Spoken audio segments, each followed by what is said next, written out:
Assalomu alaykum obunachilar. Bugun biz siz bilan Buxoro shahrining Qoq markazi Media Park oldidagi 8 qavatli elitni liftli uyning 6-qavatda 2 tomonlama proyektga ega 3 xonalik uyimizni obzorga yetib keldik. Eshikdan kirish qismi bu yerni ko'rishingiz mumkin, hol sifatida ishlatishingiz mumkin. Yumshoq mebellar qo'yilgan, jurnalist stollar.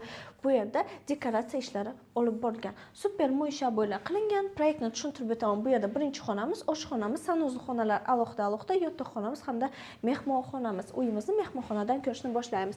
Eng sifatli zakaznoy MDF eshiklar. Bu yerda siz xohlasangiz to'su, xohlasangiz yumshoq mebel qo'yishingiz mumkin. Chiroyli pardalar ilingan, oyoqdagi laminatlangan sifatli gilamlar to'shab qo'yilgan. Kattagina televizorimiz ham mavjud. Natijada potolok hamda chiroyli qandalar ham ilib qo'yilgan. Endilikda ikkinchi xonamiz, yotoqxonamiz. Yotoqxonamiz eng sifatli yotoqxona mebellar bilan jihozlangan. Uyimiz ikki tomonlama proyektga ega, vitrini bo'lib barcha jihozlar bilan birgalikda sotilmoqda. Uyimizda hali hech kim yashagani yo'q. Hamda oshxonamizni ko'rib o'tamiz. Oshxonamiz barcha bekajonlarimiz orzusidagi oshxona desam xato bo'lmaydi. Oshxonamiz tepagacha ko'rishingiz mumkin. Polkalar qilingan eng sifatli oshxona mebellari, gaz plitasi, vытяжка, rakvina bonusiga sizga muzlatgich tushadi. Bu yerda esa o'tirib ovqatlanishni o'zini qilishingiz ham mumkin.